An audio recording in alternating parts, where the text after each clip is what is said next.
जाने दो ना सुभद्रा, होता रहता है। इस झगड़े के चक्कर में हम अपनी 35th एनिवर्सरी क्यों खराब करें? देखो 9:30 बज गए हैं, अभी तक हमने केक भी नहीं काटा। चलो केक काटते हैं। अब समझा मैं। मैडम को गुलाब जामुन पसंद है ना? मुझे पता है मैडम का मूड केक से नहीं गुलाब जामुन से ठीक होता है। बस 2 मिनट बैठो, मैं अभी गर्मा गर्म गुलाब जामुन पेश करता हूँ। हाँ? अभी आया।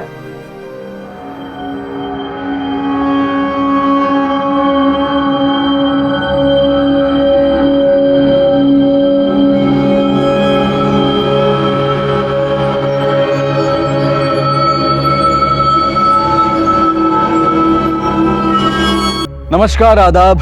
क्राइम पेट्रोल डायल 100 में आप सबका स्वागत है।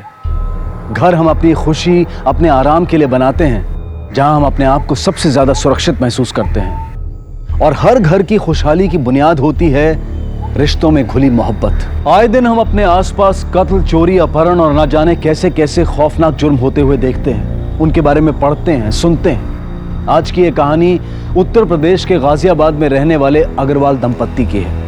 उनकी शादी की 35वीं वर्षगांठ पर उन्हें मौत के घाट उतार दिया गया। आखिर उनके साथ ऐसा क्यों हुआ? क्या उनके कत्ल के पीछे का कारण उनका पैसा, उनकी जायदाद थी, या फिर वजह कुछ और थी? आखिर कौन जिम्मेदार था इस खौफनाक जुर्म का?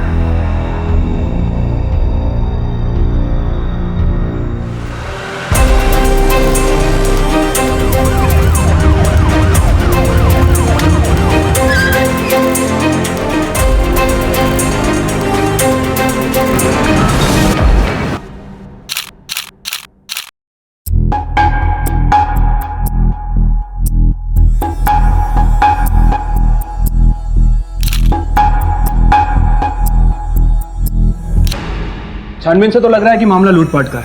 सर, हो सकता है कि इन बूढ़े कपल्स ने चोरों को रंगे हाथों पकड़ लिया हो और चोरों ने अपनी जान बचाने के चक्कर में इन्हें मार दिया। सर, अंदर वाले कमरे में हमें एक लॉकर मिला है जो पूरी तरह से खाली है। लॉकर में हमें एक चाबी मिली है। सर, हो सकता है कि मामला घर के अंदर का ही है।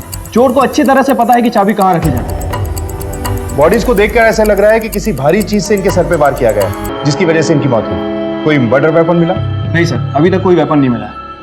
सर, ये दोनों सर्वेंट यहाँ ऊपर के कमरे में रहते हैं। कमला पिछले 25 सालों से इनके यहाँ पे काम कर रही है। इसका बेटा जगत ग्रेजुएशन कर रहा है। इसकी पूरी पढ़ाई का खर्चा ये दोनों बूढ़े कपल से उठाते हैं। इसी ने सबसे पहले लाश को देखा और इसी ने हमें फोन किया था।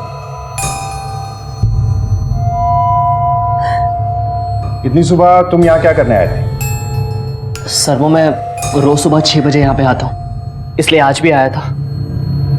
बड़े साहब को चाय पीना और न्यूज़पेपर पढ़ना अच्छा लगता है, इसलिए मैं रोज यहाँ पर आके पहले चाय बनाता हूँ और उसके बाद कॉलेज चला जाता हूँ।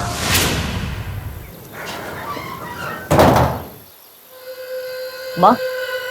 हाँ बेटा। मैं बड़े साहब को चाय देकर आता हूँ। अच्छा ठीक है।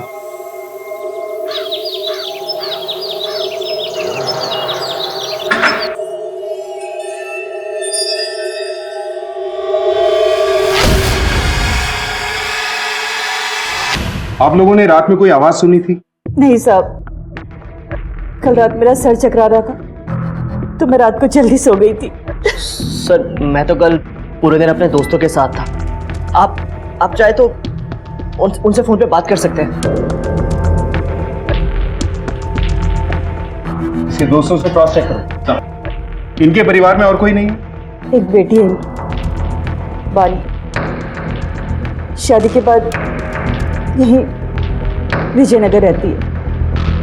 आप लोगों ने उनको खबर क्यों नहीं की? बानी और सौरभ को फोन किया था, लेकिन उनसे बात नहीं हो पा रही है। कुत्ता साहब, इनसे नंबर लो, तू भी ट्राई कर। Right sir.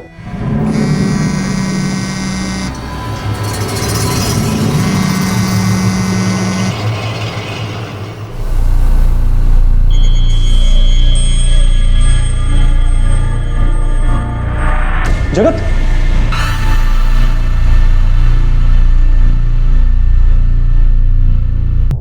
बड़े पापा।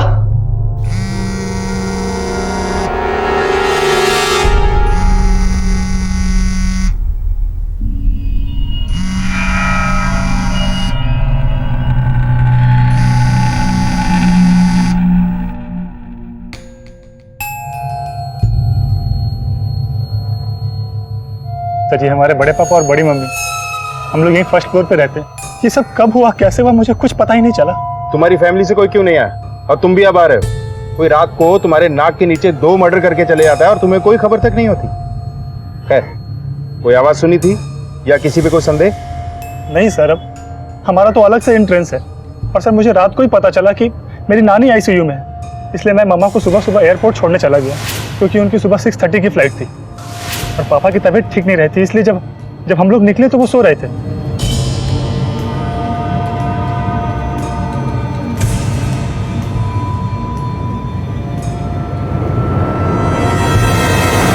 पानी पानी, उठो उठो। ये लो तुम्हारे लिए गर्मा गर्म चाय। अरे यार, रात गई बात गई, इतना गुस्सा लेके कहां जाओगी? चलो ठीक है, आज संडे है ना, तुम्हें शॉपिंग कराने लेके चलता हूं। ओके? अरे यार, अब क्या कान पकड़ के माफी मंगवाओगी मुझसे?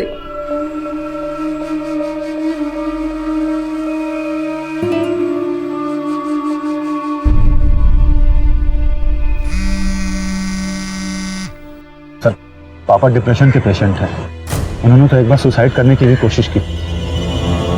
ऐसा क्या हो गया था जो उन्होंने सुसाइड करने की कोशिश की? सर हमारा फैमिली बिजनेस था, कंस्ट्रक्शन और बिल्डिंग मटेरियल्स का। एक दिन बड़े पापा और पापा में कुछ कड़वाहट आ गई। बड़े पापा ने 25 साल पहले ही सब कुछ मेरे पापा के नाम कर दिया था। क्योंकि बड़े पापा एक नामी वकील थे, इसलिए उन्होंने अपनी प्रैक्टिस फिर से स्टार्ट की। वो तो वक्त के साथ आगे बढ़ते चले गए, लेकिन दूसरी तरफ मेरे पापा का बिजनेस गिरता चला गया और एक समय ऐसा आया कि पूरे बिजनेस पे ताला लग गया। हम बैंक करप्ट हो गए। पापा ने ऑलरेडी ढेर सारा लोन और उधार दे रखा था। वो ये सारे झटके बर्दाश्त नहीं कर पाए और एक दिन उन्होंने, आपका जो भी प्रोसीजर है आप मुझे मेल करो और मैं आपको पीपीटी जो सबमिट कर दूंगा सुबह तक। हाँ, I call you back. Paper क्यों दिख रहे पड़ा?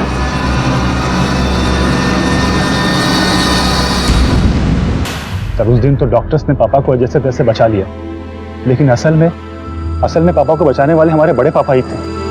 उन्होंने एक झटके में सारे उधार चुका करके हमारे घर की इज्जत और पापा की जान दोनों ही बचा ली थी। निकेत, ये लो, और मार्केट में जिसका भी उधार है पूरा चुकता कर दो। किसी का एक भी पैसा बाकी नहीं रहना चाहिए। राजन, मैं अपनी वसीयत दोबारा बनाना चाहता हूँ। आज से मेरी सारी प्रॉपर्टी में बानी के साथ साथ निकेत का भी बराबर का हिस्सा होगा। और हाँ, मेरी जो 5 करोड़ की इंश्योरेंस पॉलिसी है वो भी इन दोनों में बराबर से डिवाइड कर दो। मेरे बेटा। बड़े पापा, आप इंसान नहीं भगवान हैं। पापा की जान बचाकर आपने जो ये एहसान किया वो मैं कभी जिंदगी भर नहीं भूलूंगा। God bless you. माँ देखिए ना, बानी दीदी फोन ही नहीं उठा रही है। उन्हें बताना कितना जरूरी है कि यहाँ पर क्या हुआ है।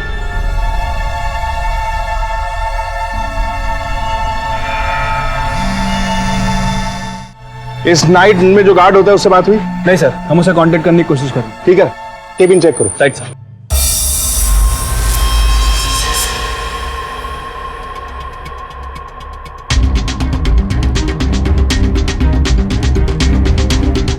जो नाइट वॉचमैन यहाँ होता है उसका नाम क्या है? सर हरिराम। तकरीबन 30 से 35 के आसपास इसकी उम्र होगी और 8:30 से लेकर सुबह 9 बजे तक इसकी ड्यूटी रहती। अच्छा, उसके बिहेवियर में कभी कुछ चेंज देखा तुमने? हाँ सर, बड़ा अजीब सा था वो। अभी पिछले महीने उसने ज्वाइन किया है और जब 2 दिन पहले मैं रात को 2 बजे वापस आया तो मैंने देखा कि वो ड्यूटी पे दारू पी के टाइट। मैंने उसको वार्न भी किया, अगर अगली बार से दारू पिएगा तो मैं उसको काम से निकलवा दूंगा। कल रात वो ड्यूटी पे था?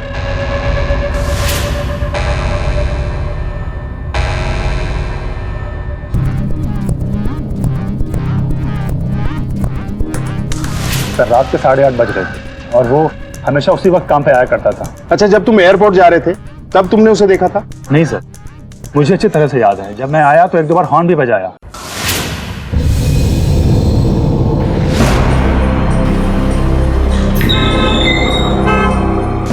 जब वो नहीं आया तो मैंने उसका गेट खोला और मैं ऑलरेडी इतना लेट हो रहा था कि मुझे उसे ढूंढने का भी टाइम नहीं था। निकित पापा आइए ना, देखिए ना छोटे मालिक दवाई नहीं खा रहे हैं और दूध भी फेंक दिए। जरा जल्दी आइए। सर एक मिनट सर।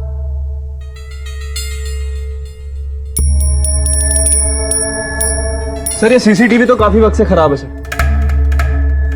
पता नहीं लोग इतने लापरवाह क्यों होते हैं। इनकी सुरक्षा के लिए लगाई गई चीज भी कोई काम नहीं आ रही। कम से कम अब तो वो लोग किसी को बुला के इसे ठीक कराएं। Okay sir. सर ये चिट्ठी मुझे प्रभात के डॉक्यूमेंट से मिली है। 20,000 रुपए डस्टबिन में डाल दो, वरना तुम्हारे साथ अच्छा नहीं होगा। आखिरी बार समझा रहे हैं, डस्टबिन में 20,000 रुपए डाल दो। इसका मतलब प्रभात की जरूर किसी से कोई दुश्मनी थी। गुप्ता साहब, इस वॉचमैन वाले एंगल में जरूर कोई गड़बड़, इसका पता लगाओ। राइट। और हाँ, इस घर में जितने भी लोग आते जाते हैं, दूध वाला, अखबार वाला, कचरे वाला, सबसे पूछताछ करो।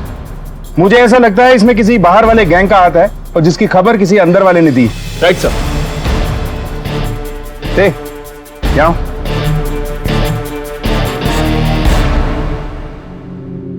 जी सर। ये नाइट वॉचमैन सुबह 6 साढ़े 6 बजे के आसपास गायब था। हाँ सर, बड़े साहब को देखने के बाद मैं सीधा नाइट वॉचमैन के पास आया था।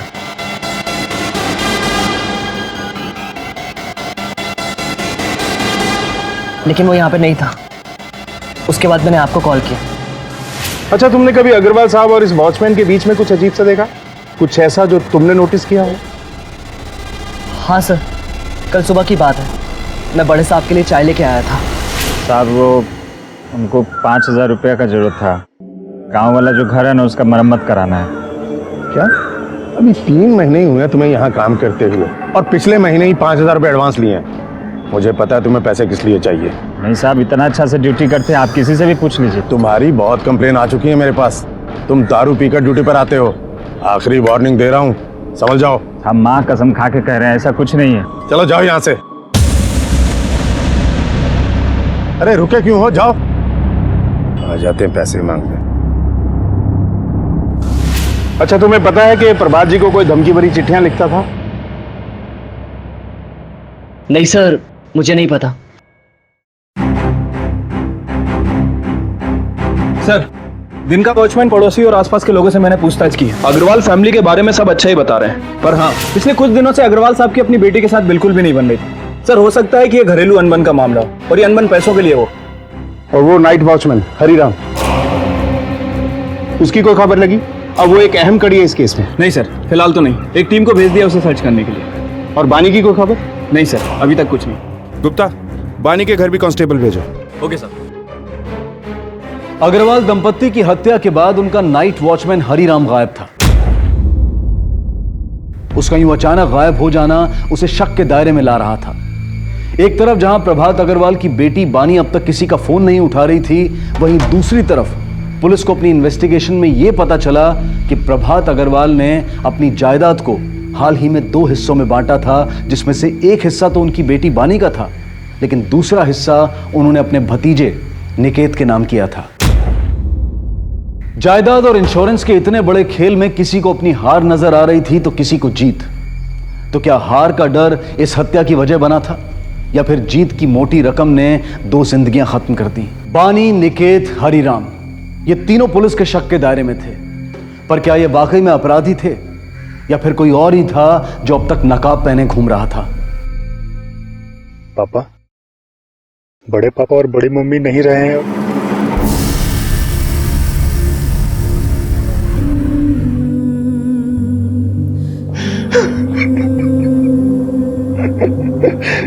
बानी बहुत दुलारी है इस घर की। उसे जिंदगी के सारे सुख देने में बड़े साहब और मालकिन ने कोई कसर नहीं छोड़ी थी। लेकिन बानी सौरभ से प्यार करने लगी थी।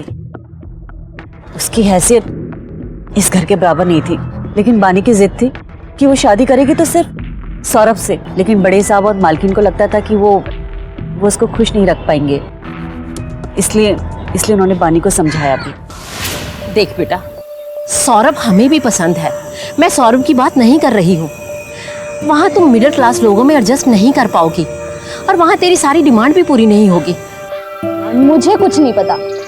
मैं शादी करूंगी तो सिर्फ सौरभ से, तो मुझे वो पसंद है। बेटा, तुम्हें क्या लगता है शादी के बाद भी सब ऐसा ही रहेगा? नहीं, ये नौकर चाकर, ये सुख सुविधाएं जिनकी तुम्हें आदत है ना, सब खत्म हो जाएगा, क्योंकि सौरभ इन्हें अफोर्ड नहीं कर पाएगा। उसे थोड़ा वक्त दो बेटा, क्योंकि उसकी जॉब अभी भी शुरू हुई है। बस इतनी सी बात। अरे पापा, अगर मेरी शादी हो जाएगी तो क्या आप मेरे पापा नहीं रहोगे? और वैसे भी स्टैंडर्ड मेंटेन करने के लिए तो पापा है ना। प्लीज मान जाओ ना, प्लीज। इधर आओ, मेरी बात सुनो। हम दोनों के रहन सहन में बहुत फर्क है, जो तुम्हें समझना पड़ेगा। हाँ? मतलब आप नहीं मानोगे ना? अरे बेटा बानी सुनो। बानी दीदी सौरभ भैया से बहुत प्यार करती थी, लेकिन बड़े मालिक और मालकिन उनके रिश्ते से बिल्कुल खुश नहीं थे। इसलिए बानी दीदी ने अपने आप को बेडरूम में लॉक कर दिया और साथ ही साथ भूख हड़ताल भी कर दी। बानी बेटा, बानी बेटा दरवाजा खोलो। खाने पर कैसा गुस्सा? बानी, मुझे डर लग रहा है, कहीं अंदर उसने कुछ कर ना लिया हो। अरे नहीं, तुम परेशान मत हो, मैं देखता हूँ। बानी, बानी बेटा, बेटा बाहर आ जाओ। अरे बाहर आओगी तो कुछ बात करते हैं ना। कोई बात नहीं करनी मुझे। अब अगर आप लोगों ने हाँ नहीं की तो दरवाजा तोड़कर मेरी लाश निकाल लीजिएगा। अब अगर या तो मेरी सौरभ से शादी होगी, नहीं तो मौत। अरे बानी बेटा कैसी बातें कर रही हो तुम? सुनो, परेशान मत हो। अरे बेटा बाहर नहीं आओगी तो सौरभ से मिलोगी कैसे? आ जाओ। अरे बानी बच्चा, तो ठीक है ना? बानी दीदी बहुत जिद्दी और गुस्से स्वभाव की थी।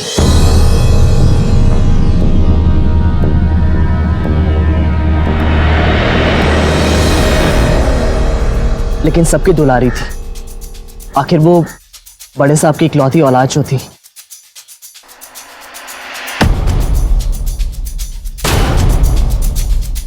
वो मैं आपको एक बात बताना भूल गया। कौन सी बात? यही कि बानी बड़े पापा और बड़ी मम्मी की अपनी बेटी नहीं है। मतलब कि उन्होंने बानी को किसी से गोद लिया था। कुछ पता है किससे? नहीं सर, ये मुझे आइडिया नहीं है। ये शादी मेरी जिंदगी की सबसे बड़ी मिस्टेक है। बर्बाद कर दिया तुमने मुझे। अब मैं किसी भी कीमत पर नहीं रुकूंगी। बानी लिसन, अगर तुम्हें मुझसे इतनी प्रॉब्लम थी तो शादी से पहले सोचना चाहिए था। बानी, अभी भी कुछ नहीं बिगड़ा, मैं सब ठीक कर लूंगा। तुम तो कुछ बोलो ही मत, सब तुम्हारी वजह से हुआ है। मिल रही है ना खुशी? बानी पागलों जैसी बातें मत करो। I will handle everything, trust me. बानी प्लीज एक बार मुझे वापस। तुमसे कोई बात नहीं करनी। बानी एक बार फिर सोच लो तुम। मुझे कोई बात नहीं करनी।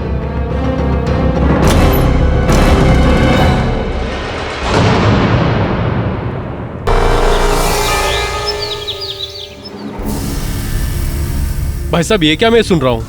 बाहर सब लोग बातें कर रहे हैं कि प्रभात अग्रवाल किसी की बेटी को उठाकर ले आया है अपनी बेटी बनाकर। अरे नवीन मेरे भाई, तो इसमें बुराई क्या है?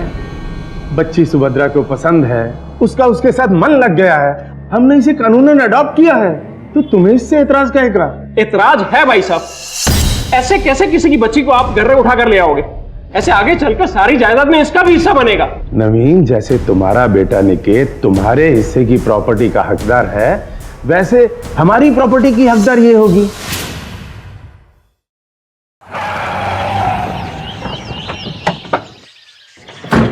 सर, अभी तक के इन्वेस्टिगेशन में सारा शक हरिराम के ऊपर ही जा रहा है।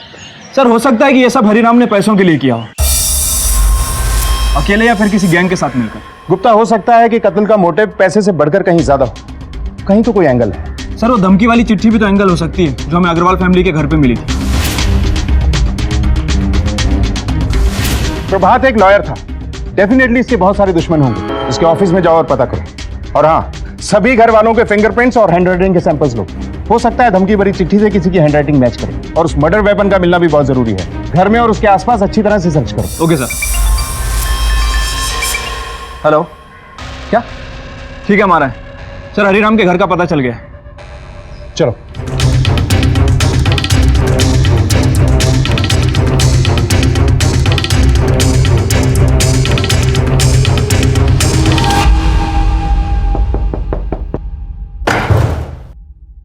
तलाशी लो घर की। देखो सर,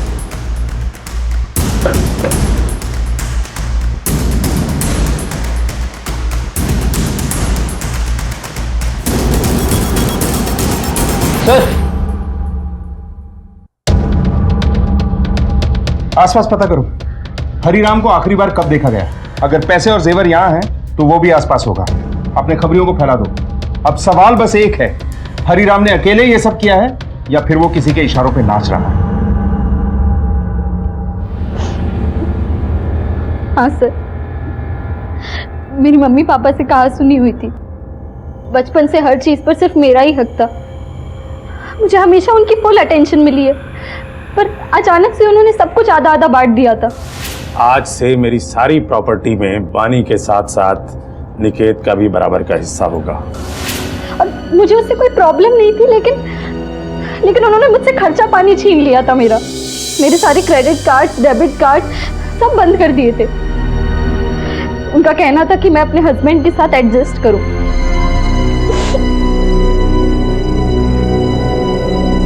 कल रात एग्जैक्टली क्या हुआ था? कल पापा मम्मी की एनिवर्सरी थी। चलो सुभद्रा, केक काटते हैं। हाँ, भी ले देती हूँ। रानी, सौरभ कब आएगा? वो नहीं आएगा। अरे वाह, कितना प्यारा गिफ्ट है। थैंक यू बेटा।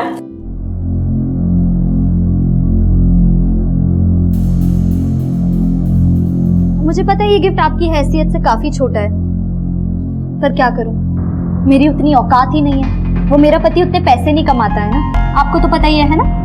बेटा, तुम्हें तो अपने पति पर प्राउड फील करना चाहिए।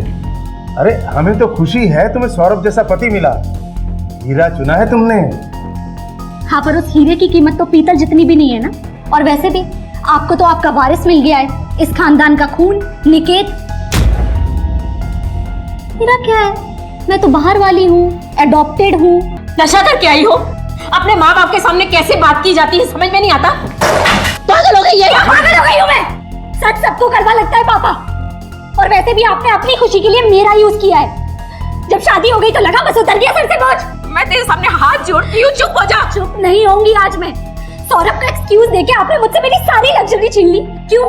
क्योंकि आपका अपना खून निकेत वापस आ गया है। कल तक जिसने आपको पूछा तक नहीं, आज उसको अपनी प्रॉपर्टी में हिस्सा दे दिया, इसलिए क्योंकि आपका खून है ना। कितने सेल्फिश हो आप लोग। आपने ये सब मेरे साथ जानबूझ के किया। दिखा दी ना अपनी औकात। क्या हो गया तुझे? पागल हो गई है? इस दिन के लिए पाल पोस के तुझे बड़ा किया था कि माँ बाप के सामने इस तरीके से बोले। जिस जायदाद को लेके तू तमाशा कर रही है ना, तो कान खोल के सुन ले, इस घर से तुम्हें एक कौड़ी भी नहीं मिलेगी। तेरा और हमारा रिश्ता आज से खत्म। चले जा यहाँ से, चले जा। पराए खून को पाल के हमने बहुत कर देगी, बहुत कर देगी। अच्छा हुआ अभी से रिश्ते खत्म हो गए। आपको पता है कि आपके बायोलॉजिकल माँ बाप कौन है?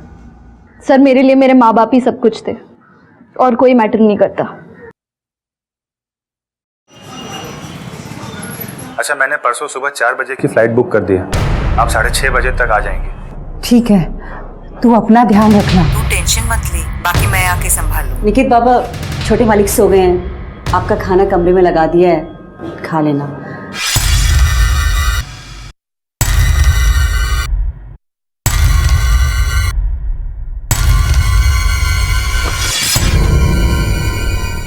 अरे, तू सोया नहीं अभी तक? माँ बस दोस्त से बात कर रहा था, सोने ही जा रहा था। लो, लाइट भी चली गई।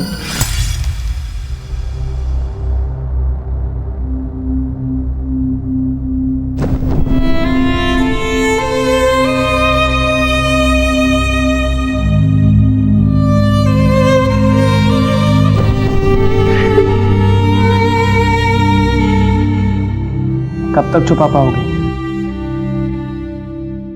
पता नहीं। अब पछताने से क्या फायदा? अगर मेरी बात मान ली होती तो अभी किसी को रोना नहीं पड़ता। इस केस की तहकीकात में अब तक कई सच सामने आए थे। रिश्तों की मिठास और कड़वाहट के सभी पहलू दिखाई देने लगे थे।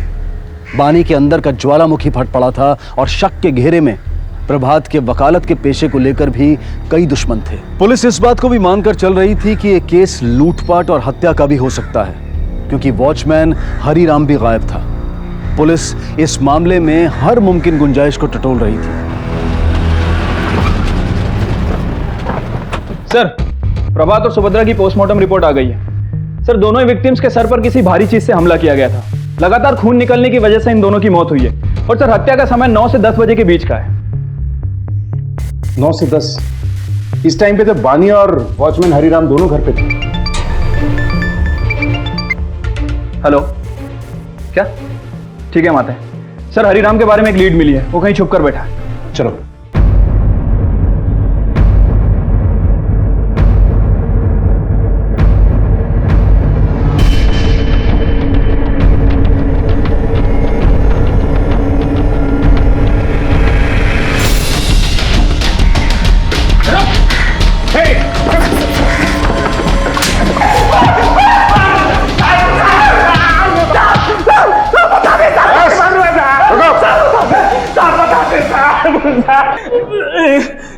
चल शुरू हो जा।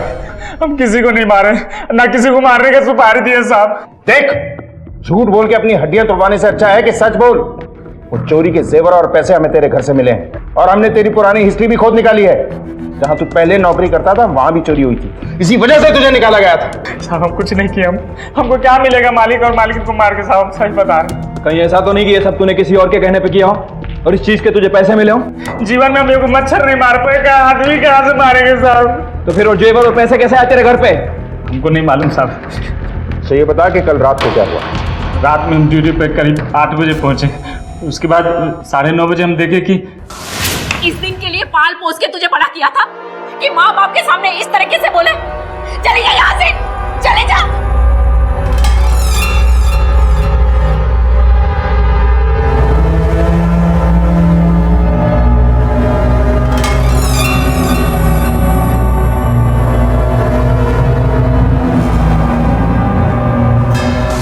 ऐसा हमेशा होता था? साहब हम जब से आए तब से बानी दीदी को ऐसे ही देख रहे हैं, बहुत गुस्से में रहती है वो।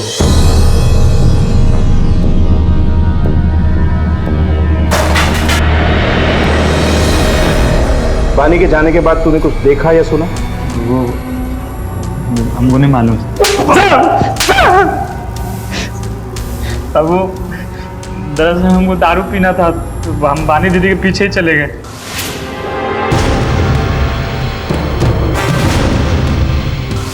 हमको लगा कोई नहीं आएगा तो बस सोचे थोड़ा मूड बना। उसके बाद कहाँ गया थे? साहब हम पास के ठेके पे थे, कुछ दोस्त यार मिल गए थे तो हम लोग पीने लगे। अब शायद ज़्यादा हो गया था, हम सो गए। जब आँख खुला तो देखे सुबह हो गया था। हम भाग के घबरा के एकदम ड्यूटी पे पहुँचे। वहाँ जब पहुँचे तो देखे बहुत भीड़ इकट्ठा हुआ है। इधर उधर से पता किया तो पता चला कि हमारे साहब लोग का हत्या हो गया। तब हम डर के वहाँ से भाग गए। हमको पता था कि आप लोग हम ही पे शक कीजिएगा, हमारा पिछला रिकॉर्ड निकाल के हमारे पीछे पड़ जाइएगा आप। सच बोल रहा है? साहब हम अपने बीवी बच्चा का कसम खा के कह रहे हैं, हमको जेवर और पैसे के बारे में कुछ नहीं पता है। साहब आप किसी से भी पता कर लीजिए। पता तो हम लगा ही लेंगे। अच्छा ये बता कि बानी वहां से कितने बजे निकली थी? 9 साढ़े 9 बजे के आसपास। कहीं ऐसा तो नहीं कि ये सब करने के लिए बानी ने तुझे पैसे दिए थे? नहीं साहब, बानी दीदी कहाँ हमको पैसा देती है। पिछला महीना मांगे थे तो 200 रुपये हाथ में थमा दी, लेकिन उस जगह उसको जूता, कपड़ा, नया नया मोबाइल सब देती थी। देख, तेरी बात में अगर जरा सा भी झूठ निकला ना तो खाल खींच लेंगे तेरी, याद रखना।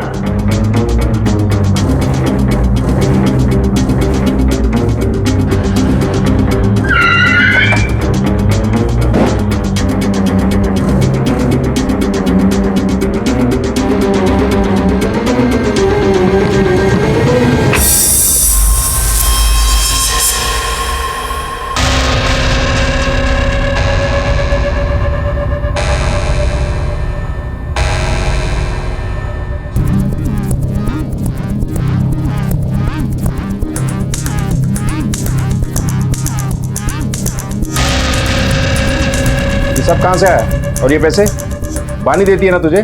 चल 12 चल बात। साहब इसे कहाँ लेके जा रहे हैं? साहब मेरा बेटा निर्दोष है, इसने किसी को नहीं मारा है। ये पैसे कहाँ से आए? बानी देती थी ना? क्यों देती थी वो बोल।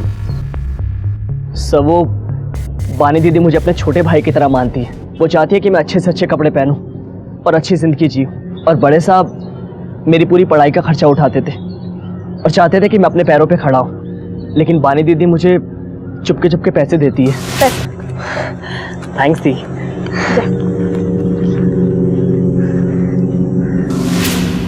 एक दिन घर में कुछ प्रॉब्लम हुई और उन्होंने पैसे देना बंद कर दिया। और पैसे ना मिलने की वजह से तुझे प्रॉब्लम, गुस्सा आया और तूने इस प्रॉब्लम को ही खत्म कर दिया। साहब हम उन्हें क्यों मारेंगे? वो हमारे अन्नदाता थे, उन्हें मार के हमें क्या मिलेगा?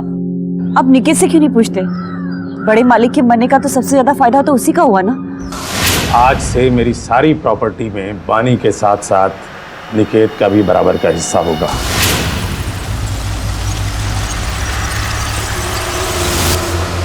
सर हमने कंफर्म किया है, हरिराम सच बोल रहा है। ठेके वाले ने बताया कि वो 9:45 से 11:30 बजे तक ठेके पर ही था।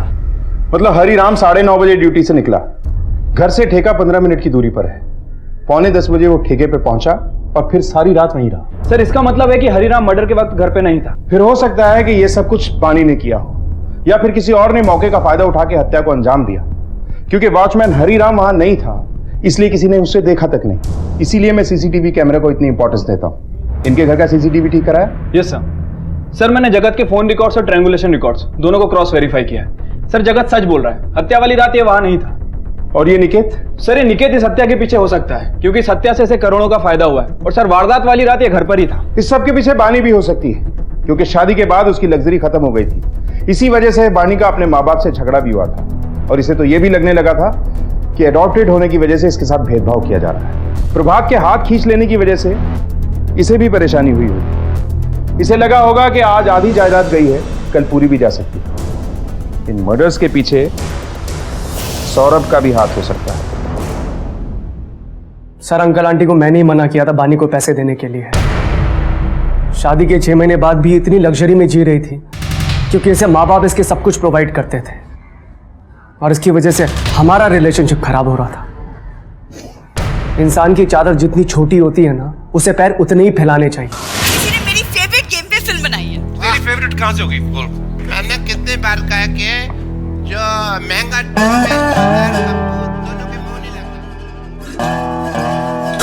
बानी आज खाने के लिए फिर कुछ नहीं बना?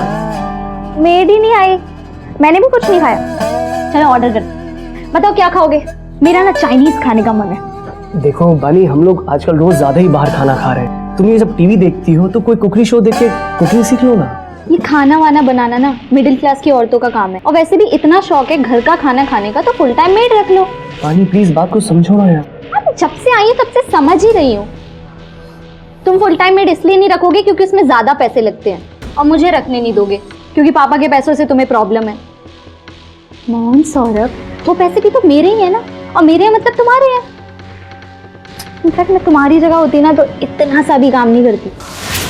सर उस दिन मैं बहुत गुस्से में गई। पापा ने बताया था कि सौरभ उनसे मिलने गया था। बानी, सौरभ जैसे हस्बैंड को पाकर तुम्हें खुश होना चाहिए। तुम्हें पता है बेटा, सौरभ ने खुद आकर मुझसे कहा कि आप बानी को फाइनेंशियली सपोर्ट करना बंद कर दीजिए, ताकि तुम उसके लाइफस्टाइल में एडजस्ट हो सको। सौरभ हीरा है, बहुत अच्छा लड़का है। वो सही कहते थे, मैं ही उन्हें समझ नहीं पाई और ना ही सौरभ को। इसलिए तो आखिरी बार भी उनसे झगड़ा ही किया। काश मैंने उन्हें इतना परेशान नहीं किया तो आज वो जिंदा होते।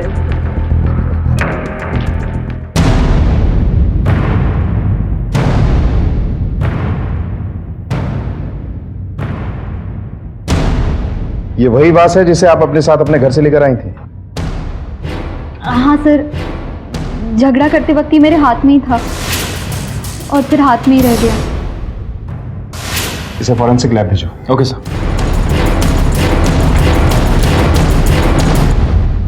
सर ये केस तो बड़ी अजीब सिचुएशन में आ गया है। सारे के सारे कातिल लग रहे हैं और सारे के सारे निर्दोष। इसीलिए तो कातिल अभी तक पकड़ा नहीं गया।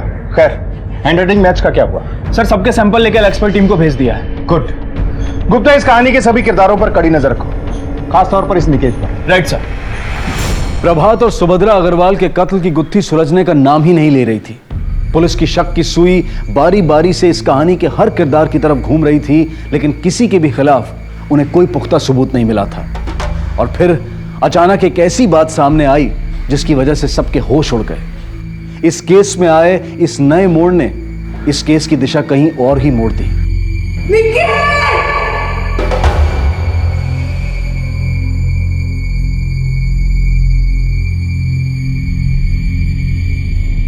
गुप्ता सर, बॉडी को पोस्टमार्टम के लिए भेजो। Okay sir.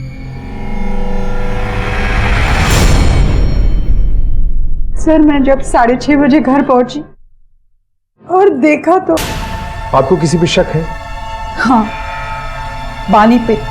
उस नौकरानी की बेटी को घर की महारानी बना दिया था भाई साहब ने। क्या बानी नौकरानी की बेटी? किस नौकरानी की? हमारे घर की नौकरानी कमला। कमला, तुम अकेली दोनों बच्चों की परवरिश कैसे करोगी? मैं सोच रही थी कि बानी हम गोद ले लेते हैं। बानी हमें दे दो।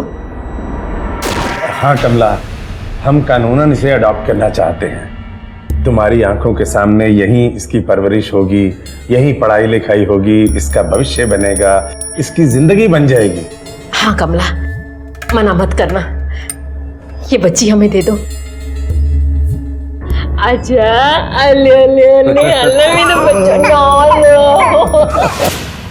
लेकिन हमें तो अभी तक किसी ने नहीं बताया कि बानी नौकरानी की बेटी है। आपको कोई क्यों बताएगा?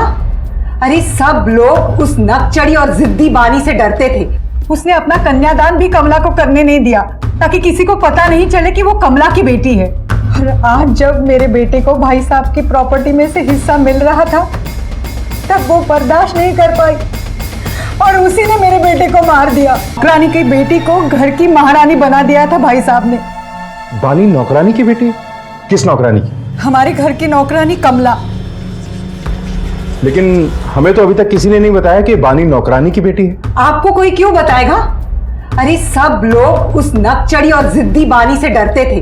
उसने अपना कन्यादान भी कमला को करने नहीं दिया ताकि किसी को पता नहीं चले कि वो कमला की बेटी है। और आज जब मेरे बेटे को भाई साहब की प्रॉपर्टी में से हिस्सा मिल रहा था तब वो बर्दाश्त नहीं कर पाई और उसी ने मेरे बेटे को मार दिया। ये सब झूठ है। मेरी बेटी सबसे प्यार करती थी, वो किसी को मार ही नहीं सकती, खासकर उन्हें जिनको वो अपना माँ बाप और सबको समझती थी। गुप्ता साहब, बानी को बुलवाओ और यहाँ का सीसीटीवी फुटेज चेक करो। देखो कि कल रात यहाँ कौन कौन आया था। ओके साहब।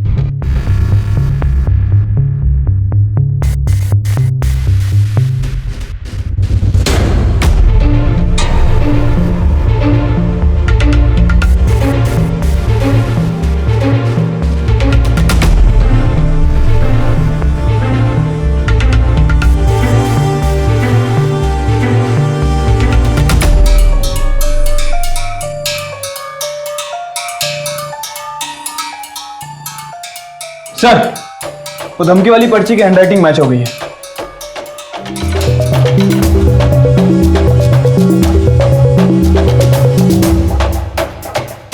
अब समझ में आया कि इन दोनों डेड बॉडीज पर घाव एक जैसा क्यों था। सब कहाँ लेके जा रहे हैं? सब छोड़िए इसे, सब छोड़िए इसे, सब छोड़िए।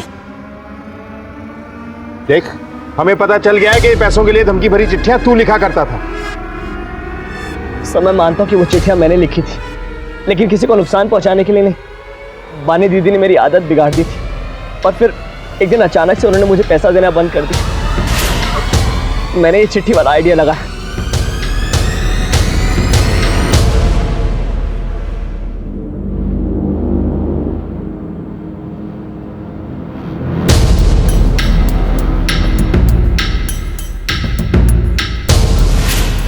लेकिन मैंने किसी को मारा नहीं। झूठ मत बोल। तुझे पैसे मिले और तूने उन लोगों नहीं साहब, इसकी कोई गलती नहीं है। इसने किसी को नहीं मारा। मेरा बेटा किसी को नहीं मार सकता साहब। बोल, कैसे मारा उन्हें? सर, मैंने नहीं मारा सर किसी। हमने सीसीटीवी फुटेज चेक किया है और गार्ड ने भी हमको बताया कि ना तो कोई घर में आया और ना कोई गया। इसका मतलब साफ है कि कातिल घर में ही मौजूद था और अब भी है। क्या लगा रखा है? सीधे सीधे बोल, वरना थाने ले जाकर इसी कुटाई करूंगा ना। बोल कैसे मारा? सर नहीं। बोल कैसे मारा मैंने? सिलबट्टे से मारा।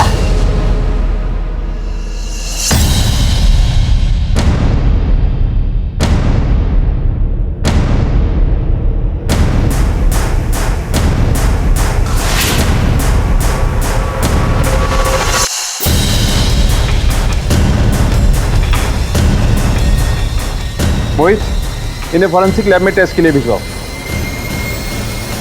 चलिए कमला जी, बोलना शुरू कीजिए। मेरे पास पूरे घर की चाबी रहती थी, इसलिए उस रात मैं निकेत के कमरे में गई। मैंने देखा कि वो सो रहा है। और तुमने अपने बड़े मालिक और मालकिन को किस लिए मारा? मैंने ये सब अपनी बेटी के लिए किया, अपनी भानी के लिए किया। मैंने उन्हें अपनी बच्ची दी थी, ये सोचकर कि वो एक अच्छी जिंदगी जिएगी, अच्छे लोगों के बीच में रहेगी। मैं नहीं चाहती थी कि मेरे जाने के बाद मेरे बच्चे ये गरीबी और लाचारी भरी जिंदगी जिए, लेकिन आज जब उसे सब कुछ मिलने वाला था, ये सारा घर, जमीन, जायदाद, तो एक झटके में उसने सब कुछ छीन लिया।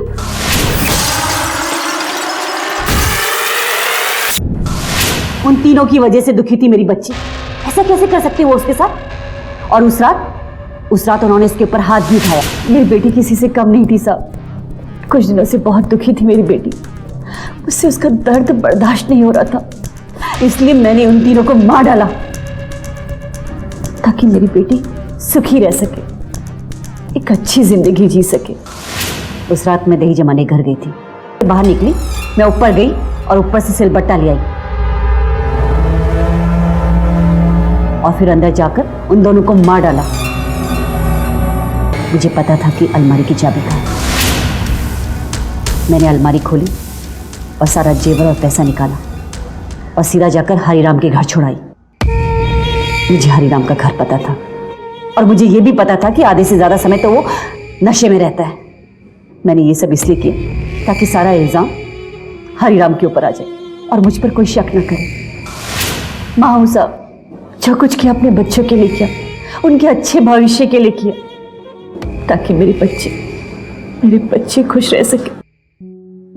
कमला की यह चाह थी कि उसकी बेटी बानी को दुनिया की हर खुशी मिले, लेकिन इस चाह की कीमत क्या किसी की जान की कीमत से बड़ी हो सकती है? प्रभात और सुभद्रा अग्रवाल ने कमला की बेटी बानी और बेटे जगत के लिए एक अच्छी और जिम्मेदार जिंदगी ही सोची थी, लेकिन कमला की सोच ने उनकी समझ और सीख को पैसे से तोल दिया और नतीजा क्या निकला?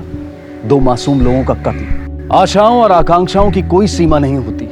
इन्हें पूरा करने की लालसा में कभी कभी हम अपने शुभचिंतक को अपना दुश्मन समझ बैठते हैं और कुछ ऐसे कर्म कर जाते हैं जिनका पछतावा हमें हमेशा रहता है।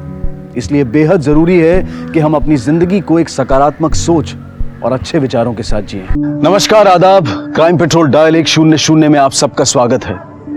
आज की ये भागदौड़ भरी जिंदगी हर इंसान के लिए तनाव से भरी हुई है। इंसान अपने कल को बेहतर बनाने के लिए आज की संघर्ष में दौड़ में लगा रहता है, लेकिन जब उम्मीदें हाथ से छूटती हैं तो लोग बेचैन हो उठते हैं और इसी उलझन में कुछ गलत कर बैठते हैं और इसी से नींव पड़ती है अपराध की, जो हमारे अंदर के विकृत विचारों को गलत रास्ते से बाहर लाती है और इंसान हैवान बन जाता है।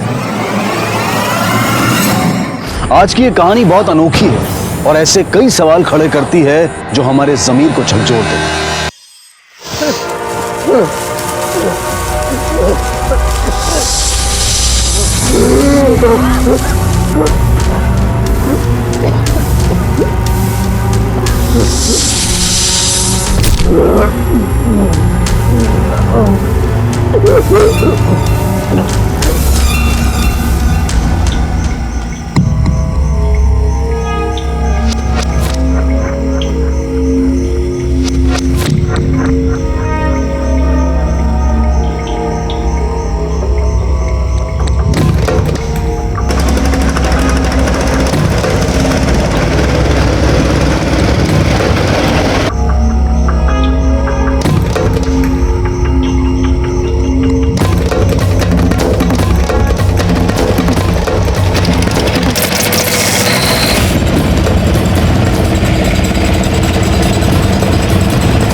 बॉडी सगळ्यात अगोदर कोणी बघितली? साहेब मी बघितली. तुम्ही ओळखता याला? कहाँ रहता ये? हाँ साहब ओळखतो. बीड गावात राहतो. राजाराम नाव आहे साहब त्यांचं. साहब इसको नागकन्या ने काटा होगा. क्या बोला? नागकन्या? हाँ साहब. नागकन्या का है? साहब देखा तो नहीं मगर सुना था इसका कोई नागकन्या के साथ चक्कर था साहब. सर ये बात तो तय है कि इसकी मौत जहर की वजह से हुई है। पूरा बदन नीला पड़ गया और मुंह से झाग भी निकल रहा है। ऐसे भी हो सकता है कि जहरीली शराब पी ली होगी इसने, या शराब की ओवरडोज से मौत हुई होगी। ये समझ में नहीं आ रहा, शायद इसने आत्महत्या कर ली होगी। पर आत्महत्या करने को इतनी दूर क्यों आएगा?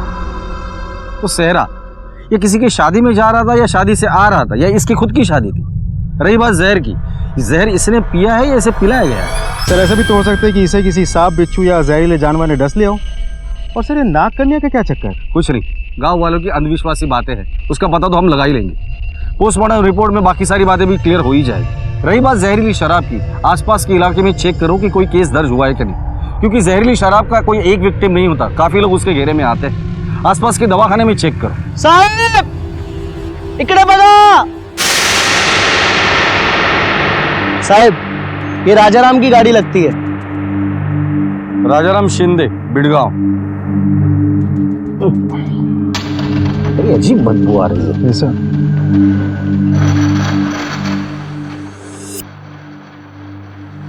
शराब का शौकीन लगता है ये। जी सर। बॉडी पोस्टमार्टम के लिए भेज दो, हम लोग राजाराम शिंदे के घर पे जाते हैं। जी सर।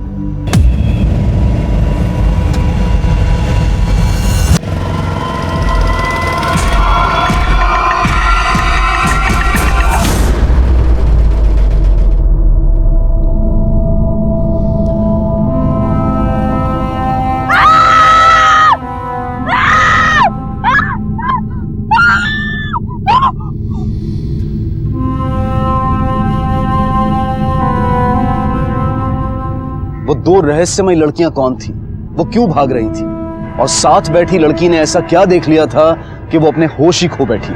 जैसे जैसे तहकीकात की परतें खुलेंगी और ये कहानी आगे बढ़ेगी, ऐसे कई वाकयात सामने आएंगे जो आपकी रूह को थर्रा देंगे, आपको सोचने पर मजबूर कर देंगे।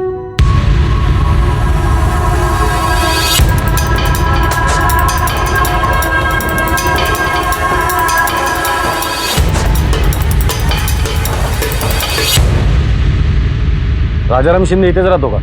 हो साहेब, काय झालं?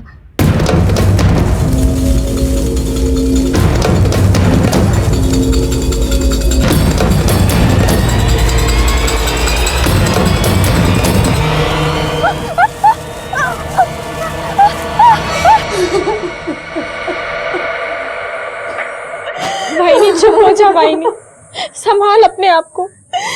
मला माहित होतं एक दिन ये होना। मैंने कितना मना किया लेकिन वो नहीं माने। उस नाक कन्या के जहर ने मुझे मार डाला।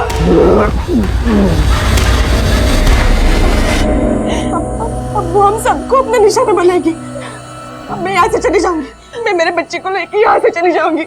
तुम लोग भी चले जाओ, नहीं तो वो तुम सबको मार डालेगी। भाई नहीं संभाल। ये नाग कन्या का क्या चक्कर है? साहब राजा दादा तो एकदम धार्मिक आदमी था साहब, रोज पूजा पाठ करता था। उसको किसी ने बताया था कि उसके हाथ में धन लाभ है, कोशिश करते रहो, जीवन में आगे बढ़ोगे।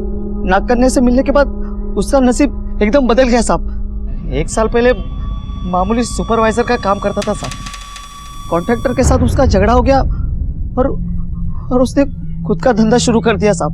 बोलता था एक बार 100% नाग कन्या वश में आ जाएगी तो घर में पैसे रखने की जगह नहीं होगी साहब। ये नाग कन्या मिली कहाँ उसे? वो तो पता नहीं साहब। तुम्हारा भाई शादी के कपड़ों में था, क्यों?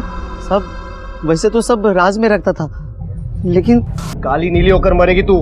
नाग कन्या मेरे वश में होने वाली है, तुम देख लेना, सब लोग देख लेना। एक बार मेरी उससे शादी हो जाए ना, कैसे चुटकियों में बदलती अपनी किस्मत। अरे और तेरे को क्या लगता है वो तेरी सौतन बन के इस घर में रहेगी?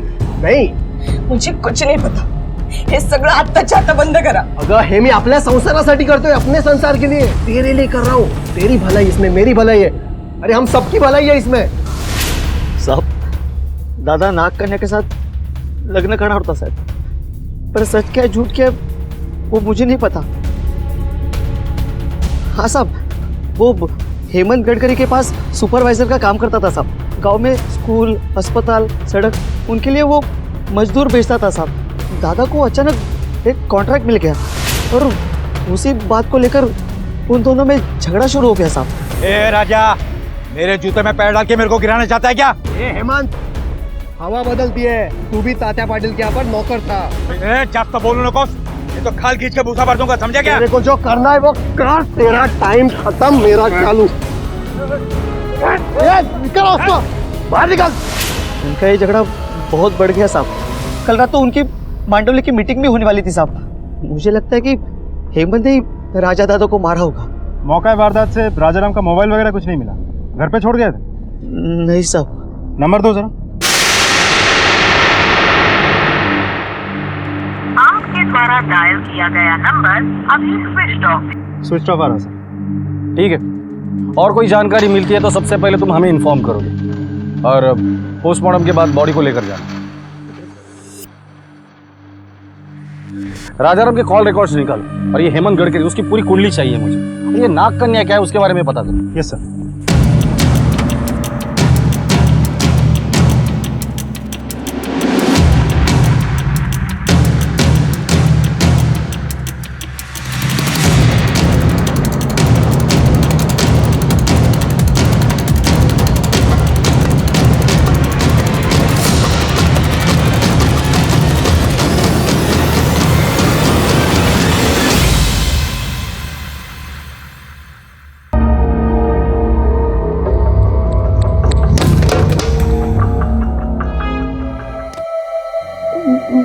बच्चा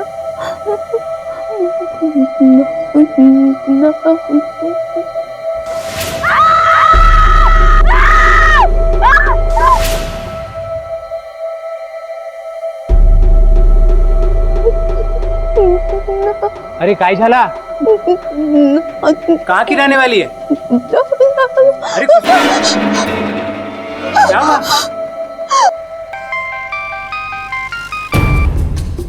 आज अमीन सर, हेमंत पिछले 2 दिन से घर नहीं लौटा। उसकी बीवी से बात हुई है मेरी। ठीक है। तुम्हारा कॉन्ट्रैक्टर हेमंत कहाँ है? साहब कल से तो वो साइड पे भी नहीं आए। राजाराम आया था? हाँ साहब, 2 दिन पहले शाम को आया था, फिर दोनों मिलकर अप्सरा पार चले गए थे। सर, हेमंत और राजाराम ने गांव के शराब के ठेके पर ही मीटिंग की थी। दोनों में बहस भी हुई थी सर। अरे हेमन्या, तू ज्यादा हाथ पैर चलाना बंद कर। अब तू देख मैं तेरे साथ क्या करता हूँ। पावर आ गया अपने पास। और तू तो साला पहले से ही मेरे दिमाग में जाता था। तू तेरा देख, मैं मेरा देखता हूँ। इस हेमंत का फोन सर्विलेंस पे डाल दो। जिस दिन हेमंत हाथ में आ जाएगा ना, सारे सवालों के जवाब मिल जाएंगे। Okay sir. नाग कन्या नाग कन्या दर्शन करने हैं? 1 मिनट, दिखा दिखा। सिर्फ 200 रुपए की बात है, सारे बिगड़े काम बन जाएंगे। चल लेके चल। 1 मिनट, पहले पैसे दो। अरे राजू, पैसे देना।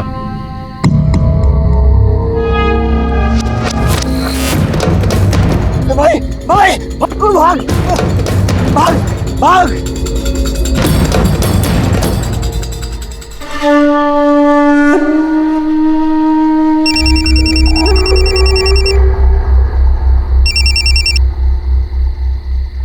हाँ हाँ, मैं ठीक हूँ। राजाराम की मौत ने कई सवाल खड़े कर दिए थे। जहर से हुई उसकी मौत और एक नाग कन्या के साथ उसके ताल्लुकात की बातें अलग अलग रूप में सामने आ रही थी। वो संदेशपद लड़कियां कौन थी, क्या चाहती थी वो, लोग ऐसा क्या देख रहे थे कि अपनी सुध-बुध खो बैठे थे। वो दूसरी लड़की कौन थी, क्या उसने भी जो देखा था वो इतना भयानक था कि उसके होश उड़ गए थे। पुलिस इस मामले की जड़ तक जाने के लिए हर पहलू को बारीकी से तलाश रही थी।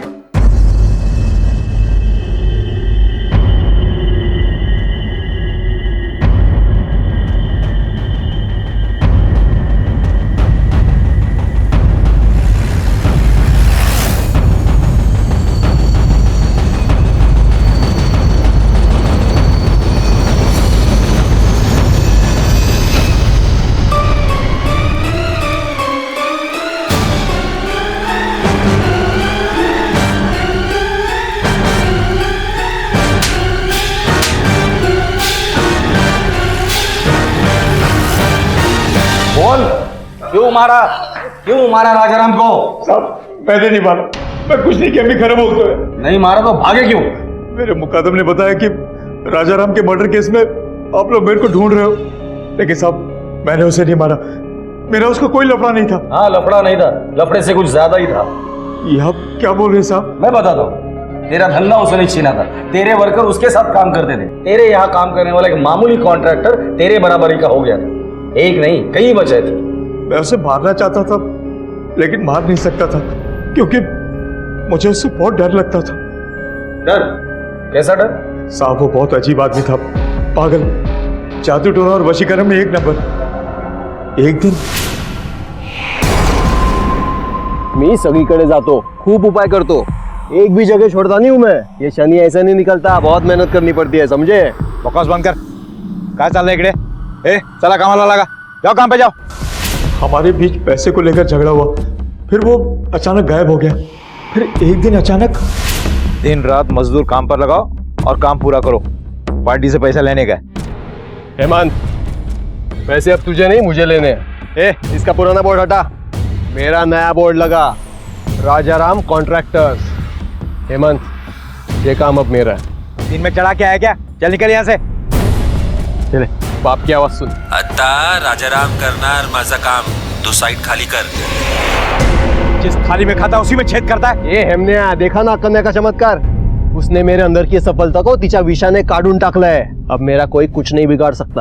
मैं तभी उसे मारना चाहता था, लेकिन मार नहीं सका, क्योंकि उसके वश में नाग कन्या थी। सच बता, उसके शराब में जहर तूने मिलाया था ना? नहीं साहब, ना मैंने उसे मारा है और ना ही उसे मरवाया। ये काम नाग कन्या का लगता है साहब। जमील, इस नाग कन्या का जिक्र बार बार हो रहा है, पता करो ये नाग कन्या कौन है और रहती कहाँ है। सर, प्रिलिमिनरी रिपोर्ट के मुताबिक राजाराम की मौत जहर से हुई थी, लेकिन शरीर पे डसने का कोई निशान नहीं है। 2 दिन में रिपोर्ट मिल जाएगी सर। हेमंत से भी कुछ खास इंफॉर्मेशन हाथ नहीं लगी। इसका मतलब बाहर से निकलने के बाद राजाराम किसी और से भी मिला था। उसकी गाड़ी भी तो रास्ते में मिली थी हमें। मतलब फिर से किसी के साथ मिलकर शराब पी होगी, लेकिन कौन हो सकता है सर? तो जो कोई भी होगा जान पहचान वाला ही होगा, क्योंकि जबरदस्ती कोई मुंह में जहर कैसे डाल सकता है?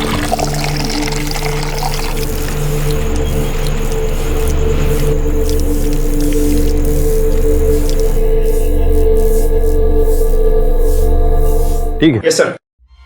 सर, राजाराम के कॉल डिटेल्स के मुताबिक राजाराम और वैष्णवी में काफी बातें हुई है, और खबरों से यह भी पता चला है कि राजाराम और वैष्णवी के बीच कोई चक्कर चल रहा था।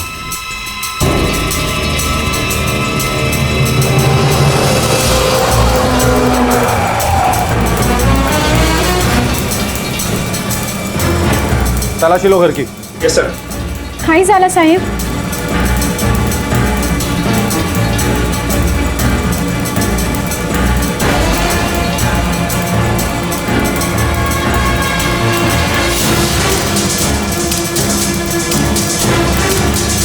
सर, रवि के कमरे से कीमती सामान और गिफ्ट मिला है।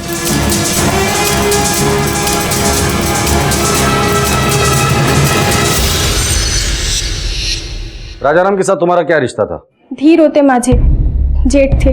काफी अच्छा रिश्ता था भाभी और जेठ के बीच। तुम्हारे कमरे से जो चीजें हमें मिली है उसकी रसीद हमें राजाराम के वॉलेट में मिली है। साड़ी, चप्पल, गहने, मेकअप का सामान, ये सब कुछ तुम्हें राजाराम ला के देता था, तुम्हारा पति ने। क्यों? राजाराम और तुम्हारे बीच लंबी बातें हुआ करती थी। देखो वैष्णवी, सब कुछ तो हमें पता है, बस तुम्हारे मुंह से सुनना चाहते हैं। साहब, मैं और करती भी क्या? मेरा पति एकदम निकम्मा है और शराबी भी। मेरा जेठी मेरे ख्याल रखते थे और मैं उनका। साहब, देखते देखते उनका धंधा चल पड़ा था और पैसे भी आने लगे थे। नाग कन्या के मालिक थे वो। अगर साहब मैं उन्हें मना करती तो मैं जहर से मर जाती। तुमने देखा है नाग कन्या को? नहीं साहब, सिर्फ सुना है। जो नाग कन्या का सहारा लेकर लोगों को डराता था, आज उसकी ही मौत हो गई है। ये ऐसा तो नहीं कि तुमने अपना बदला ले लिया हो या फिर तुम्हारे पति ने उसको मारा हो? ये आप क्या बोल रहे हैं? मैंने ऐसा कुछ नहीं किया है और साहब मेरे पति भी ऐसा कुछ नहीं कर सकते। हम दोनों तो हमारे जेठ पर ही निर्भर थे। मुझे नहीं पता था कि मेरे नाक के नीचे ये सब कुछ चल रहा है। तो इसलिए मार दिया उसे?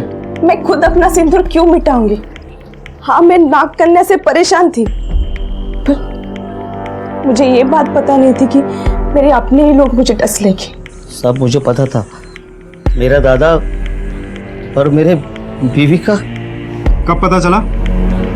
से दूर है, पहले बोलता हूँ, पर जहां से मार दूंगा। नाटक मत कर। साले मेरे टुकड़ों पर पहुंचता है और मुझी पर घूर रहा तू। दिमाग खराब हो गया ना तो जहर दे दूंगा तुम दोनों को। हे बग, देख, नाग कन्या अब मेरे वश में है, सोती है मेरे साथ। मेरे एक इशारे पर डस लेगी तुम दोनों को। चल निकल, निकल। सब कुछ मेरे आंखों के सामने चलता था साहब, लेकिन फिर भी अपन चुप बैठा था या अपने भाई को खामोश कर दिया था? आयशा साहब, मैंने कुछ नहीं किया साहब। सर, इस रवि के पास मोटिव तो है, लेकिन रवि पर नजर रखो और इस घर पे भी 24 घंटे नजर रखना। अब तक की तहकीकात में इस नाग कन्या का जिक्र बार बार हो रहा है। इसका कोई नाग कन्या के साथ चक्कर था साहब। ये काम नाग कन्या का लगता है साहब। उस नाग कन्या के जहर ने मुझे मार डाला। हो ना हो, इस नाग कन्या के राज में ही सारा सच छुपा हुआ है। एक काम करो, खबरियों को काम पर लगा दो और खोद कर निकालो इस नाग कन्या को। Yes sir. पुलिस ने नाग कन्या के रहस्य से पर्दा हटाने के लिए जमीन आसमान एक कर दिया और आखिरकार उनकी खोज रंग लाई और इस केस को बेड़गांव की तरफ मोड़ दिया। साहब, योगेश मोरे करके है कि बेड़गांव में, मैंने सुना है उसके बारे में कि नाग कन्या उसके पास है। खुश रहा। चला नंतर करतो सगळं हा?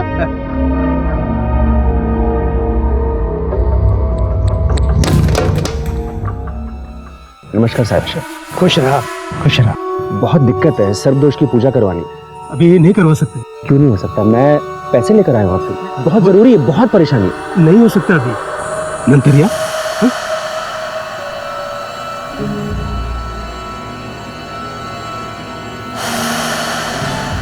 किधर है? कैसे ढूंढे उसे? यहाँ लोग घर आके वापस जा रहे हैं।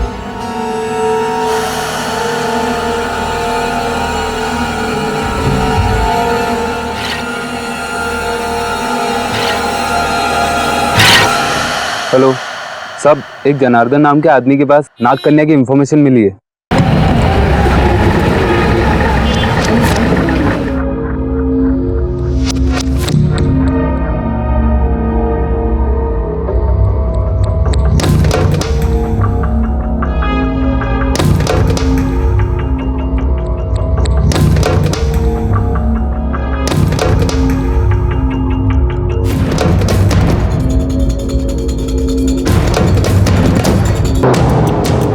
तो जो इन्फॉर्मेशन हमें मिली है उससे ये बात तो पक्की है कि इसका नाम योगेश मोरे है, उर्फ योगेश भगत। दूर दूर से लोग इनसे मिलने आते हैं। 2 बेटियां हैं इसकी।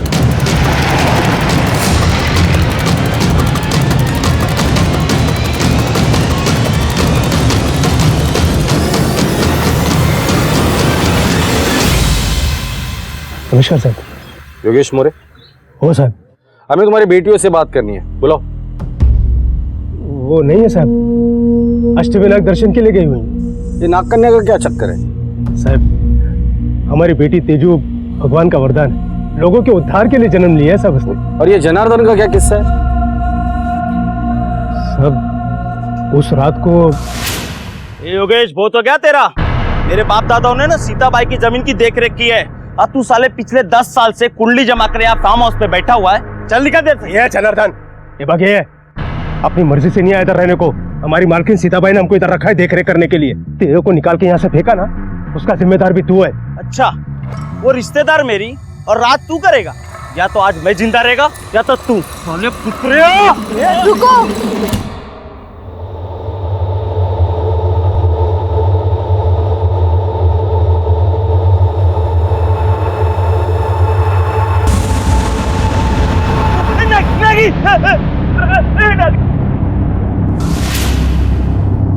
हमको खुशी थी साहब कि ईश्वर ने जन उद्धार की इतनी बड़ी जिम्मेदारी हम लोगों को सौंपी। हमें लगा ये भगवान का चमत्कार है जो नाग कन्या के रूप में हमारे घर में जन्म। जिन लोगों को नाग का श्राप होता है उनका उद्धार करने के लिए साहब।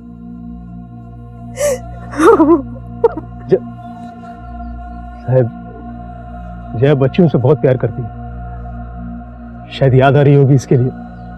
फिर क्या साहब, लोगों में बात फैल गई और यहाँ मेला लगने लगा साहब। योगेश दादा, बस एक बार नाग कन्या के दर्शन करवा दीजिए। नहीं, जाइए, चले जाइए आप लोग यहाँ से। मैं हाथ जोड़ के विनती करती हूँ आपकी, चले जाइए। साहब, हमने घर और जगह छोड़ने का फैसला कर लिया साहब।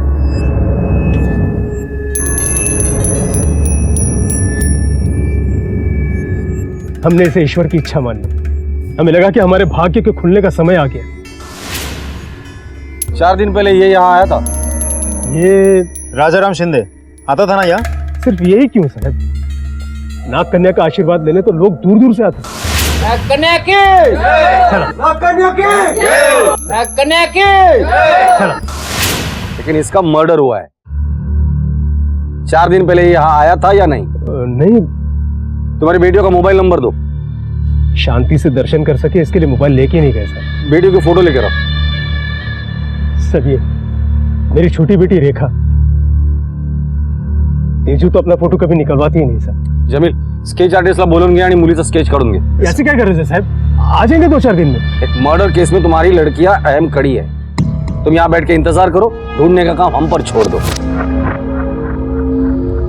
ये योगेश धार्मिक बनने के आड़ में लोगों को बेवकूफ बनाकर पैसे कमा रहा है। सब बाप कहता है बेटियां दर्शन के लिए गई है, लेकिन बेटियां तो खुद लोगों के खून के आरोप में आरोपित है। सबसे पहले तो हमें ये पता करना है कि राजाराम को किसने मारा और इसकी बेटियां कहाँ है। इस योगेश पे नजर रखो। ये तेजू सा स्केच है। ये क्या है?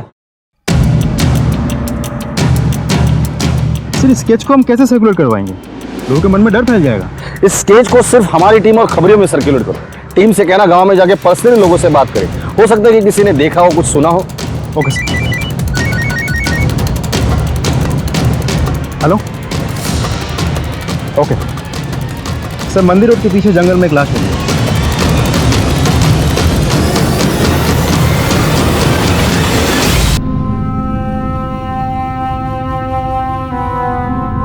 सर ये तो सांप की खाल है। इसके बाप योगेश ने तो कहा था कि ये लोग अष्टविनायक गए या किसी और ने इसे मार के नाग कन्या के चक्कर में तेजू को उठा ले गया हो सकता है राजाराम और रेखा दोनों की मौत जहर की वजह से हुई है। इसके घर वालों को इन्फॉर्म करो। Okay sir. Hello okay sir, Rajaram की पोस्टमार्टम रिपोर्ट आ चुकी है। उसकी मौत मेथनल नाम के एक जहर से हुई है। इसका मतलब राजाराम की मौत को किसी ने प्लान करके अंजाम दिया है, पर किसने? अब तक जो साथ दिखाई दे रहे थे, एक दूसरे का सहारा बने हुए थे, उनमें से एक की मौत हो गई थी। तो क्या ये नाग कन्या यानी कि तेजू ने ही अपनी बहन रेखा को मारा था? लेकिन क्यों? और क्या राजाराम की मौत की जिम्मेदार भी तेजू ही थी? जैसे जैसे इस नाग कन्या के जीवन की बातें सामने आ रही थी, वैसे वैसे पेचीदगियां बढ़ती जा रही थी। योगेश ने जो बताया था, क्या वो पूरा सच था? अब सवाल यह था कि तेजू कहां थी? उसके नाग कन्या कहे जाने या माने जाने के पीछे कौन से राज दफन थे? आपने तो कहा था कि आपकी बेटी अष्टविनायक के लिए गई है, लेकिन वो तो किसने मारा होगा उसे? नाग कन्या उसे अपने साथ में लगी थी सर। बस करो योगेश, इस भ्रम से बाहर निकलो और अब तो सच बोलो। तुम्हारी दोनों बेटियां घर से निकली थी जरूर, लेकिन अष्टविनायक के लिए नहीं। वो घर से भाग गई थी। कैसे भागी थी और क्यों भागी थी, ये तुमने हमें बताया नहीं। तुम्हारे घर पर आने वाले राजाराम की मौत हो गई, तुम्हारी बेटी मर गई, अभी भी तुम नाग कन्या का ही राग आलाप रहे हो। साहब आपने देखा नहीं तो विश्वास भी नहीं करो। मैं पागल नहीं हूं साहब, जो ये कह रहा हूं। हमारे घर के बाहर इतने सारे लोग लाइन लगाकर खड़े रहते हैं उसका एक दर्शन पाने के लिए। वो भी पागल नहीं है साहब, सब वो नाराज है। उसे ढूंढो साहब, इसके पहले कि किसी और की मौत हो जाए, उसे ढूंढो साहब। ठीक है, जाइए आप। सर पहले राजाराम की मौत हुई, उसके दुश्मन थे, वो नशे में था, उसे जहर देना आसान था। लेकिन ये रेखा, वो तो अपने बहन के साथ गई, उसका कौन दुश्मन था और उसे कौन जहर दे सकता है? सर कहीं ऐसा तो नहीं कि इस नाग कन्या का सच इन लोगों को पता चल गया हो और इसीलिए किसी ने इन दोनों को रास्तों से हटा दिया हो? वो जो कुछ भी है, इस तेजू का मिलना बहुत जरूरी है। जमील कुछ भी करो, इस तेजू को ढूंढ के निकालो। जिस दिन ये तेजू हमारे हाथ लग जाएगी ना, इन सारे सवालों के जवाब मिल जाएंगे। Okay sir.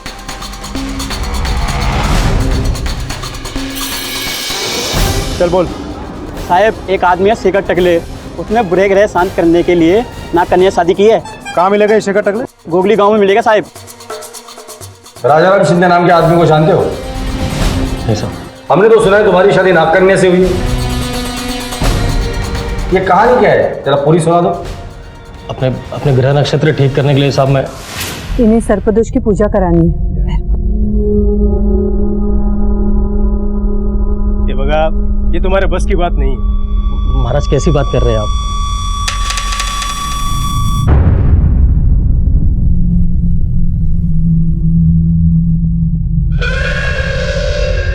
बरा मग इंतजार करो, नाग कन्या को तुम्हारे लिए तैयार करता हूं। जी बाबा। आओ ये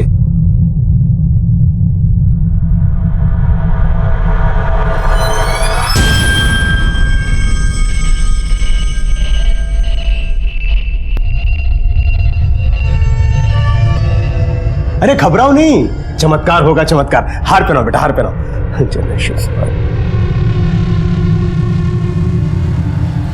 ये लो, इसे पीजा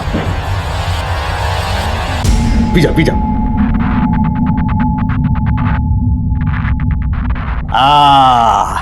बेटा, अब तुम्हारे जीवन के सारे कष्ट दूर, सर्प श्राप से हमेशा के लिए मुक्ति, सदा खुश रहो। चलो।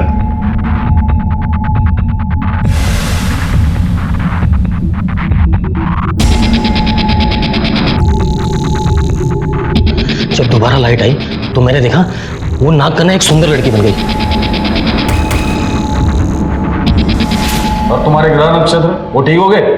शादी के बाद उस लड़की का क्या किया? अरे साहब, वो तो एक रात की शादी होती है। क्या एक रात की शादी? ये लड़की थी? हाँ साहब, ये वो लड़की, नाग कन्या का रूप। जमील, वक्त आ गया योगेश की खाल उधेड़ने का।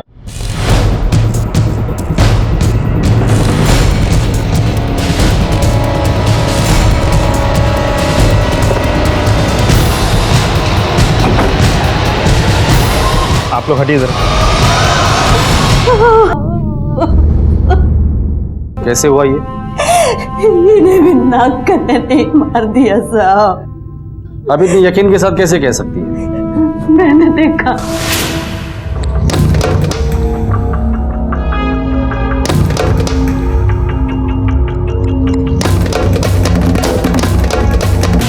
जमील सर, एम्बुलेंस बुला और बॉडी पोस्टमार्टम के लिए भेज दो। यस सर, ये केस उलझता ही जा रहा है। राजाराम शिंदे के कातिल का कोई सुराग अभी तक हमें मिला नहीं। पहले रेखा मारी गई और अब योगेश। तीनों की मौत की वजह एक ही है, जहर। कोई तो है जो ये खेल खेल रहा है।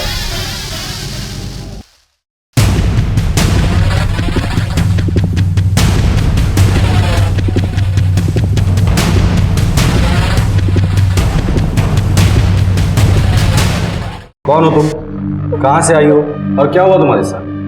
वो आदमी कौन था जिसे तुमने मारा?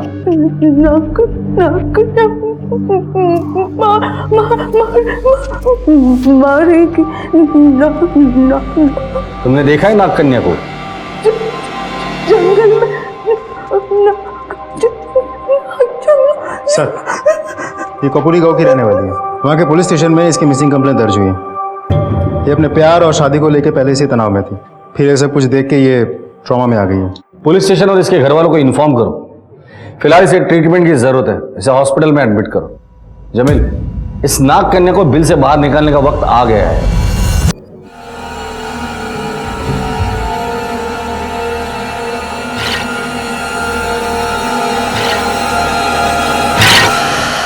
एक के बाद एक होती रहस्यमय मौतों ने इस केस को और पेचीदा बना दिया था।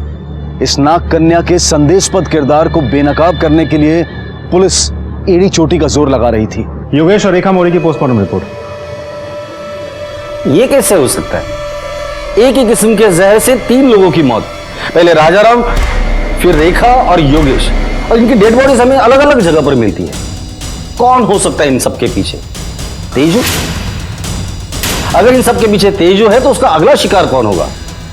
शेखर। इस योगेश के घर पे नजर रखो, अगर तेजू वापस आएगी तो वहीं पर आएगी। Okay sir.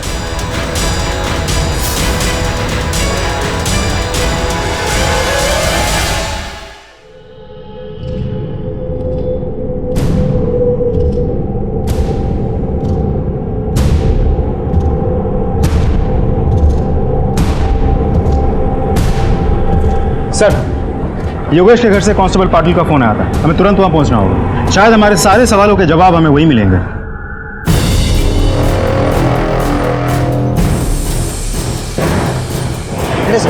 सर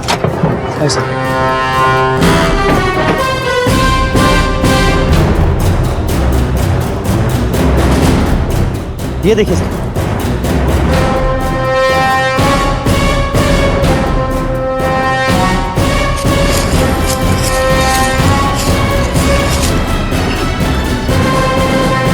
खोदो यहां पर। एक मिनट रुक रुक, वहां से पत्ते हटा, आराम से।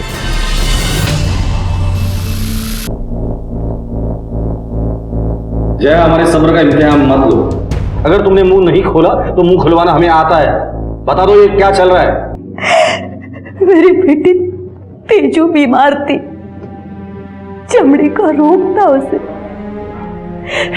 डॉक्टरों ने भी जवाब दे दिया था। फिलहाल तो इस बीमारी का कोई इलाज नहीं है। इस बीमारी में हर 6 हफ्ते में उसकी चमड़ी खाल छोड़ेगी, उसके जख्मों से रक्त बहेगा और एक बदबू सी फैलेगी। उसके चेहरे के हाव भाव, रंग सब बदल जाएंगे। जनार्दन ने इत्तेफाक से तेजू और सांप को एक साथ देख लिया था। देखते ही देखते वो नागकन्या के रूप में प्रसिद्ध हो गई। हमने सोचा घर चलाने के लिए खर्चा निकल रहा है, लेकिन जैसे ही लोगों की मांग बढ़ने लगी, योगेश ने पैसे भी बढ़ा दिए। योगेश एक नीच आदमी था। वो हमारी बेटियों को वापरता था। तेजू की झूठ मूठ की शादी और रेखा को उन्हीं आदमियों के साथ सोने पे मजबूर करता था। योगेश की इन्हीं गलत हरकतों से तंग होकर मैंने अपनी दोनों बेटियों को घर से भगा दिया। लेकिन एक दिन योगेश ने मेरी उनसे फोन पर बात होते हुए सुन ली और वो मेरे पीछे पीछे आ गया। हो गया मिलन? हाँ? चला चला घरी चला। नहीं। कपड़े चले चल। बात तो सुनिए। कम से कम उसकी हालत में तो तरस खाइए। देख रहे हो उसे, मौत से बदतर हो गई उसकी जिंदगी। इससे अच्छा आप उसे जहर देके मार दीजिए। इसको उसी के वार से मारा। जो गुट्टी वो दूसरों को पिलाता था, वही जहर की गुट्टी मैंने उसे भी पिला दी।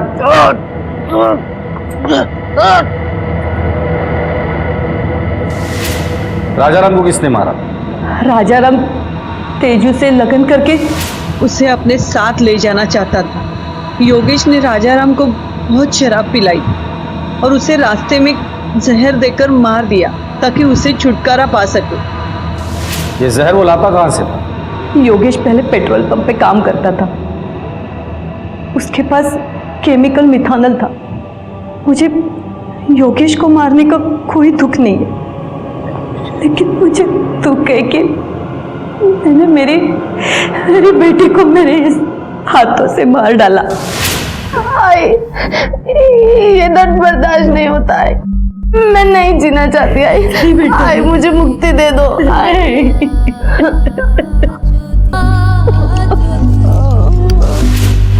एक बाप ने अपनी बेटियों का शोषण किया है, रेखा की मजबूरी का शोषण, तेजू की बीमारी का शोषण। तुमने चुप रहकर अपने पति का साथ देकर अपनी बेटियों का शोषण ही किया है। जब तुम्हें पता था कि तुम्हारा पति गलत कर रहा है, उस वक्त अगर तुमने पुलिस की मदद ली होती तो शायद तुम्हारी बेटियां आज जिंदा होती।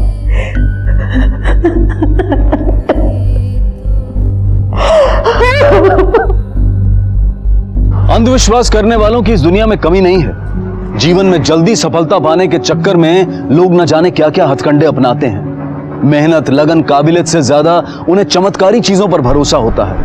और ऐसे ही अंधविश्वासी लोगों का फायदा उठाने वालों की भी इस दुनिया में कोई कमी नहीं है। ऐसी विचारधारा के लोग न सिर्फ अपना बल्कि समाज का भी नुकसान करते हैं। राजाराम मेहनती आदमी था और अपनी मेहनत से ही उसने कामयाबी हासिल की थी, लेकिन अपनी कामयाबी का श्रेय वो अंधविश्वास को दे रहा था और इसीलिए योगेश जैसे लोग उसका भरपूर फायदा उठा रहे थे। एरिथ्रोडर्मा की पेशेंट तेजू का दर्द किसी ने नहीं समझा। उसकी लाइलाज बीमारी को एक धंधे की शक्ल दे दी गई, जबकि उसकी खुद की जिंदगी किसी जहर से कम नहीं थी। उसका एकमात्र सहारा बनी उसकी बहन रेखा, लेकिन उसके पिता के लालच ने उसे भी मौत के घाट उतार दिया। जया ने जब तक आंखें खोली तब तक बहुत देर हो चुकी थी। तेजू जैसे बीमार लोगों को अपनों के सहारे की जरूरत होती है, संरक्षण की जरूरत होती है। जया अब जेल में है और किशोरी के परिवार से भी संपर्क किया गया है और उसका इलाज जारी है। याद रखें, जीवन में आगे बढ़ने की होड़ में अपने आप को इतना कमजोर न बनाएं कि खुद भी गलत रास्ते पर चलें और दूसरों को भी गलत रास्ता दिखाएं। इंसान अपने अच्छे कर्मों से, अपनी मेहनत से ही बहुत कुछ कर सकता है, बहुत कुछ पा सकता है। इसी विचार के साथ अब मैं अनूप सोनी आपसे विदा लेता हूं। फिर मुलाकात होगी अगले एपिसोड में एक और चौंका देने वाले केस के साथ। तब तक अपना और अपने परिवार का ख्याल रखें और देखते रहें क्राइम पेट्रोल डायल 100। सबक एक को, सीख हम सबको। जय हिंद। क्राइम पेट्रोल के और भी दिलचस्प कहानी देखने के लिए हमारे चैनल को सब्सक्राइब करें और बेल आइकॉन दबाना न भूलें।